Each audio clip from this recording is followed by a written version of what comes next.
Welcome to Introduction to Microsoft Word. Microsoft Word is a word processing application that is primarily used for creating text-based documents. You can create professional documents and easily edit your work using Microsoft Word. Once launched, Microsoft Word offers a list of templates for various types of documents, as you can see here. You may choose from the list of templates or choose to open a blank document. We will open a blank document. Let's familiarize ourselves with the Word window layout. If you are familiar with other Microsoft Office applications, such as PowerPoint or Excel, you will find there are many similarities between those and Word. The title bar is located at the top of the window. It shows the title of your document and the application in which you are working, in this case, Word. The title shown here is the default title, Document 2, because this is the second document that I have opened without saving. If this were the first, it would say Document 1. This is the default title because we have not saved this file yet. The ribbon is located below the title bar and contains tabs comprised of groups of commands: File, Home, Insert, Draw, Design, Layout, References, Mailings, Review, View, and Help. Beneath each tab, there are series of grouped command buttons. For example, beneath the Home tab, the command groups are Clipboard, Font, Paragraph, Styles, and Editing. These groups change from tab to tab. The File tab, or Backstage View, is where you will find commands such as New, for creating a new document, Open, for opening an existing or already saved document, Save and Save As, for saving a document under its current name or saving it as another name while preserving the current document, and Print. To get back to your editing window, you simply click the arrow at the top and you go back to your editing window. The Quick Access toolbar is located above the ribbon tabs and can be customized to include whichever commands you use most often. The status bar is located at the bottom of the window and shows which page of how many pages is currently selected, the word count of the document, view layout options, read mode, print layout, web layout, and the zoom bar. Now that we have familiarized ourselves with the basic layout of Word, let's go through some of the most commonly used features by tab. We'll start with the Home tab. Most of what you will need to create basic text-based documents can be found under the Home tab. The Home command groups are Clipboard, Font, Paragraph, Styles, and Editing. With the Clipboard commands, you can copy, cut, and paste text. Copy simply copies the selected text and pastes it into another location of your choosing. Cut cuts the text or takes that text and removes it from one location and pastes it into another location of your choosing. The font group allows you to change the font, seen here, can click the drop-down button next to the font name and choose from the list. The font size, located next to the font name, changes the size of the text. The color changes the color of the text, and the style. The paragraph group allows you to customize how your text paragraphs will look. For example, you can choose to center your text on the page, add bulleted or numbered lists, or change the spacing between lines of text. The styles group gives you preset options for customizing headings, body text, etc. The editing group allows you to find and easily replace all instances of a text string. So let's insert some text into our document. Let's make this a little smaller so we can see it. And let's try to change some of our font and paragraph styles. So I'm going to select the first line, Welcome to Introduction to Microsoft Word. You can choose one of the preset styles to change the heading style. And you can see as we scroll over, it changes it in our document so we can see what it will look like. I'm going to choose bold. So I'm going to leave it railway and I'm going to bold the text. I'm going to change the size, the drop-down menu. And you can see I changed it to 28 and that made it really large. I'll change it to 20. Let's take our little period off. And then I'm going to change the color of this line. Let's change it to green, something we can definitely see the difference. You can underline. If you click the drop down next to the U for underline, you see there are different types of underlining styles. And you can even change just the color of your line to a different color apart from your text. Let's see, let's change some paragraph features.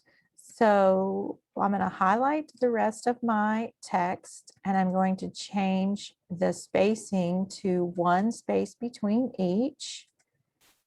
And I'm going to remove all the spacing after the paragraphs. And you can see how it has changed it there. If you want to see your paragraph marks, you can click the little paragraph mark button, show hide. It's a toggle, and then you can see where you have entered, where your spaces are, where your line breaks are, and that just toggles on and off. You can, let's choose to change this from left justify to center, and then I'm going to change this part to right justify.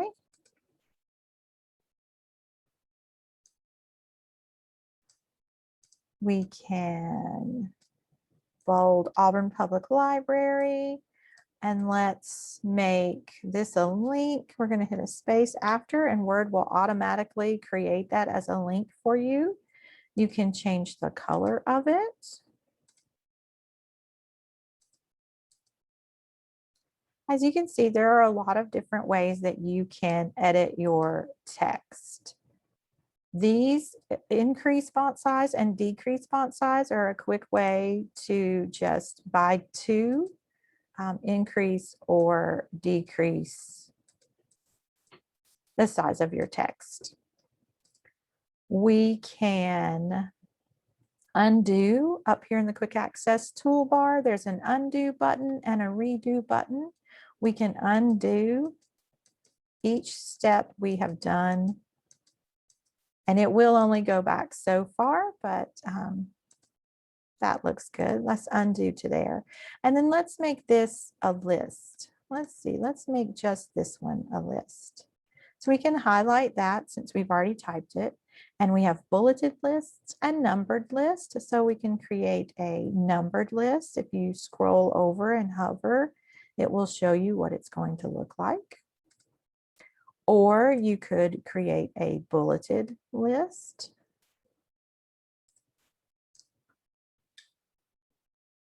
Those are just some of the ways that you can edit or modify your text as you are going through your document. The next tab is the Insert tab on the ribbon. Many of the features on tabs past the Home tab are more advanced and will not be featured in this webinar. The Insert command groups are pages, tables, illustrations, add-ins, media, links, comments, header and footer, text, and symbols. So there are a lot of options to insert or add things into your document.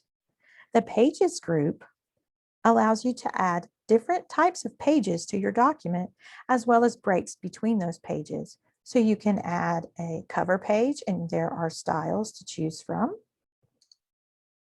And that just inserts a cover page, whichever style you chose, at the very beginning of your document. You can insert a page break, say this is all you want to be on this page here. So you would insert a page break, and then it would take you down to another page, and you wouldn't have to enter. That's an ineffective way to do it. So this is a much more effective way than entering down to the next page.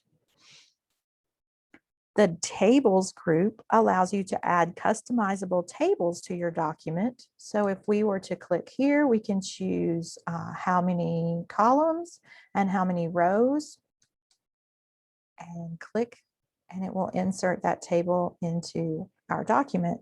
And you can see that once we've inserted this table, we now have two new tabs at the top under Table Tools. We have a Design tab and a Layout tab. The Design tab allows you to customize the look of your table. You can scroll over and see the different options. You can choose what color shading you want. You can choose your line style. Layout, you can add columns or rows above or below, or to the left or to the right. You can merge cells together by highlighting all of the cells that you want to be one cell. You can change the height of the cell. You can choose the alignment of the text within the cell, centered top to bottom vertically, centered left to right horizontally. You can change the direction of the text. And there are all types of things that you can play around with within these specialized format tabs that are specific to whatever object you are inserting into your document. So back to the Insert tab. The Illustrations group allows you to add a variety of illustrations to your document. For example, you can choose to add a picture by clicking Online Pictures. You can type whatever picture that you are looking for into the search bar, or you can choose one of the suggested categories and click an image and insert it, and then it will insert that image into your document. You can choose, let's go below this so we can see it. You can choose to insert a shape, and there is a list of shapes you can choose. You can choose a speech bubble, and then you just click and drag however small or big you want your object to be. Once it's in your document, you can click the little circles around the edges and size it just like with any other image. Back to the Insert tab, You can insert an icon, a chart, a screenshot, a Wikipedia or other add-in. These are more advanced features that we won't go into. Some sort of media, a video, a header or a footer, which is useful when writing academic papers. And then there's symbols, equations, etc. Next up is the Draw tab, which is, you can see, it's just different styles of pens, markers, etc. that you can choose and then draw with your mouse. You can click and drag and draw with your mouse using those options. Next up, we have the Design tab. The options under the Design tab allow you to customize the color, font, and thematic style of your entire document. You can set that up at one time. You can customize it and set it as your default so that every time you open Word, it has a specific theme and style that you use for all of your documents. Then we have the Layout tab. The Layout command groups are Page Setup, Paragraph, and Arrange. The Page Setup group allows you to change the margins. As you can see here, there are preset options for you, or you can choose custom margins and set them yourself. You can change the orientation of your paper, whether it is portrait or landscape. You can change the size of your document. If you know that you are going to be printing to legal size paper, you can go ahead and change the size of your document to legal size from here. You can also create columns of text from this group. Columns are useful when creating newsletters. Next, we have the References tab. The command buttons under this tab are more advanced features and are useful when writing academic papers or documents that include a table of contents. The references command groups are table of contents, footnotes, citations and bibliography, captions, index, and table of authorities. You can use the table of contents feature to create a table of contents that is comprised of clickable links to the appropriate section within your document. So it formats the table of contents for you, and then you can select a heading within the table of contents, and it will take you to that section in your document. Next is the Mailings tab. The Mailings tab also contains command buttons for more advanced features of Word. This is where you can create labels and envelopes and other features related to mailing lists. Next is the Review tab. The Review tab contains commands related to proofreading your document. You can do a spelling and grammar check from this tab. It tells me my spelling and grammar check is complete. So I guess it did not find any anomalies or incorrect spellings or grammar in my short little document. You can do a word count from here. And you can see that it does keeps the statistics for you and will tell you how many pages you have, how many words you have, characters with no spaces, characters with spaces, how many paragraphs you have, how many lines you have, and you can choose whether to include text boxes, footnotes, and endnotes. You can access the thesaurus from this tab, and you can type in a word. Of course, it won't find webinar. Let's see, let's do documents. And then it will give you words related to document, both synonyms, antonyms. A lot of times it will give you antonyms as well. Next is the View tab. Here you can change the view of how the document looks on your screen. You can toggle the ruler on or off, and the ruler is just located here at the top. And it just tells you it's just an inch, just like a regular ruler, so that you can see your margins are an inch wide, or if you change your margins, it sort of gives you a guideline to how your page is laid out. If you change the view of how your document looks, you can do a read mode, which looks like this, where you're just kind of reading it page by page like a book. And then you can just exit out of that and it will take you back to your editing view. You can do print layout, which is what we have here. Shows you what it will look like once it's printed, and then web layout as well.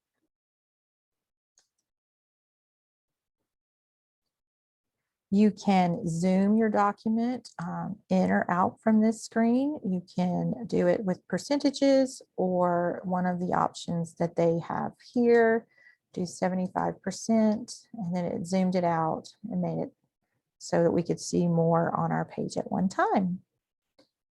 So I encourage you to play around with Word and let us know if you have any questions. You can email us at libraryevents@auburnalabama.org or call us 334-501-3296.